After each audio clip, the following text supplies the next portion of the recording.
I am Air Chief Marshal Kaul, retired from the Indian Air Force on 31st December 1995. At the time of Bangladesh Liberation War in December 1971, I was in an Air Force base called Hasimara, which is in North Bengal, and I was commanding officer of a combat fighter bomber squadron stationed there, and throughout the Bangladesh war, I fought it from there itself. My basic role at that point in time was to do tactical reconnaissance, low-level tactical reconnaissance, which I did in plenty all over Bangladesh, and to also provide ground support to the army, Indian Army, as well as Bangladesh. I was involved right from the first day onwards, that's the 3rd of December 1971, till the last day, that was the 16th of December, when the surrender took place in Dhaka. And I physically and actually attacked many of the positions held by Pakistan Army.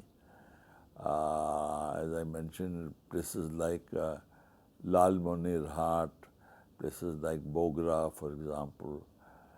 And when our Indian Army had para-dropped troops in Tangail region, I provided close support to them. And then I also, in the whole of hilly sector, I provided support to the Indian Army. So it was that whole area, wherever it was needed or required, we attacked many of the bridges. Of course, we had a big problem there that we had to be careful and selective in attacking bridges, because we knew that if we destroy infrastructure, it will not help Bangladesh when it does get created.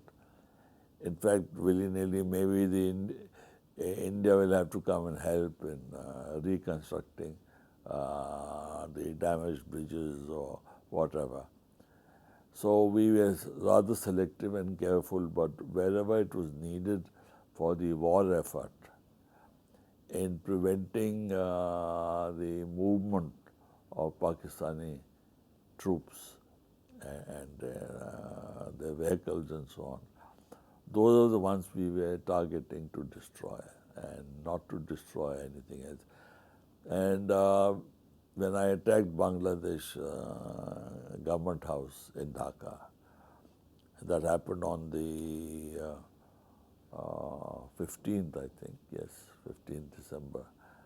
And I was in Asimara at that time, and at about 11 o'clock we were called in our to our ops room, and we were informed that we have to attack government house in Dhaka at 1 o'clock sharp.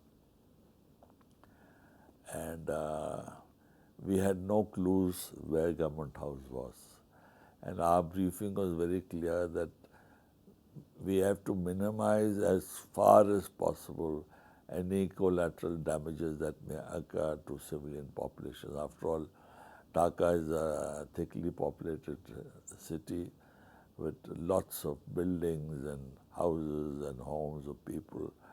So we knew that any damage or destruction that may occur as a result of our attack is going to be counterproductive to that extent.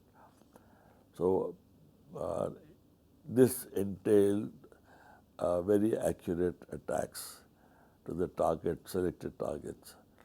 For that, we needed a lot of preparatory time, as well as we needed a lot of information as well. So we had no information really, but somehow, from somewhere, we found a bomber shell city map of Dhaka of that point in time, which gave great details of the layout of the city, location of the government house. It was not only the government house that I attacked.